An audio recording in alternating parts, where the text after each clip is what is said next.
Gimana Pak kesannya Pak, gimana Pak kesannya Pak? Jalan di Lampung, Pak. Jalan Kita melewati jalan di Lampung yang viral Pak. Yang viral dan mungkin Ya begini, semangatnya adalah kita ingin memperbaiki ya jalan-jalan yang kita lihat baru saja tadi. Di depan Gubernur Lampung Arinal Junaidi, Presiden Jokowi tegaskan pembangunan infrastruktur penting sebab mempengaruhi harga pasar.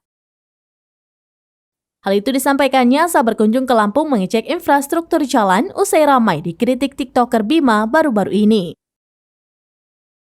Menurut Presiden Jokowi, pembangunan infrastruktur seperti jalan merupakan sesuatu yang penting karena dapat membantu menstabilkan harga pasar dan menurunkan biaya logistik. Menurutnya, infrastruktur yang baik menjadi kunci biaya logistik dalam suatu daerah. Kemudian saat ditanya kapan jalan-jalan rusak yang ada di Lampung diperbaiki menjadi bagus, Presiden pun memerintahkan Kementerian PUPR ambil alih. Suara Bima berhasil mengguncang Lampung. Giliran Presiden Jokowi turun tangan langsung mengecek kinerja Gubernur Arinal Junaidi dan kawan-kawan terkait pembangunan infrastruktur jalan di sana.